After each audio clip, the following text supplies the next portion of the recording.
So as a quick recap, if you're still with me, here's the wing style paddle.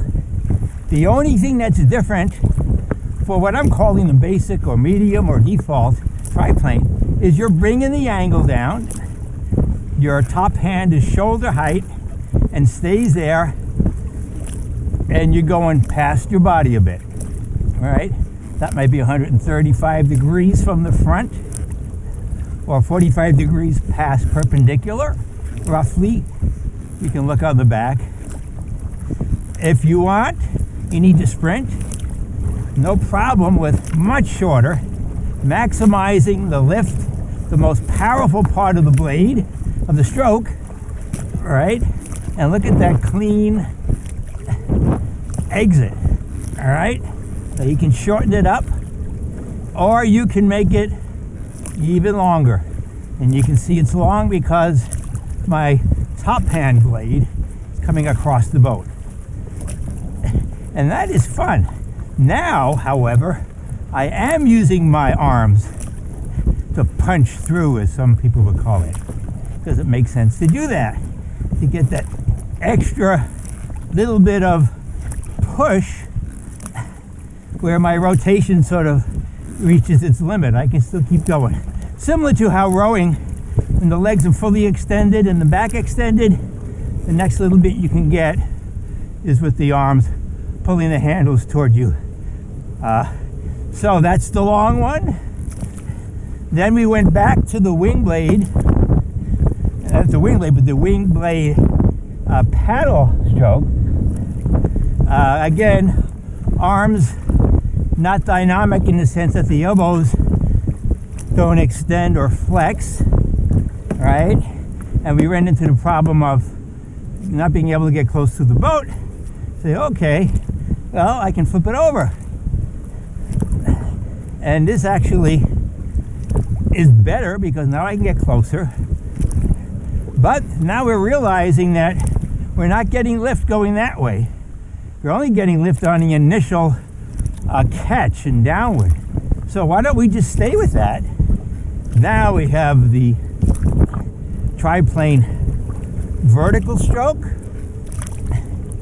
and the same forces that when used horizontally equal out the horizontal travel direction. Now we have it working for us in the vertical plane, keeping us going straight toward our intended direction of travel. So there we go. The vertical triplane stroke. And then, if we want, we can do unilateral. Again, I'm using some different muscles here. haven't done a lot of outrigger canoe paddling, virtually none. But, although I'm getting into biomechanics and physiology, I'd put a few seat pads under me to get me up into a higher, more powerful position. So I wanted to do this on a stable boat like this, the Nello 520, which is 520 centimeters long and 52 centimeters wide. And then, if I want to do unilateral, I can also reverse my top hand grip. And I can do, 100 strokes like this, hard, until the muscles involved are screaming. And then I flip over. I've never done this before. I never done it on a left side reverse. And I can go this way, like the stand-up paddlers do. So there you have it. The 8 strokes plus the poling stroke for the triplane blade as we explore. So if you're interested in learning more, stay tuned for planned videos on the physics of this, which in this case is primarily fluid mechanics. Let me go back to the normal stroke. Also the biomechanics of why this works, and it certainly uses rotation if not more so, and can use the arms if you wish.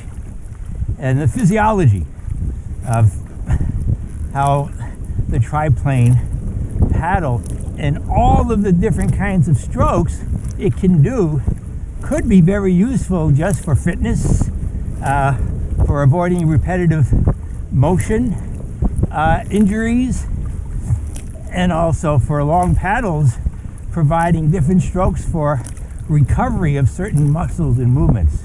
As you see on prone paddling, they have a prone stroke and they have a kneeling stroke, which uses very different muscles, and they switch back and forth.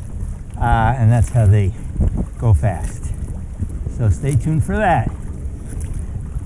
So Gary from the Bayona Creek testing site of the California Center for Research on Advanced Paddling, affectionately known by some as CRAP, and signing off for now. Hope you enjoyed that.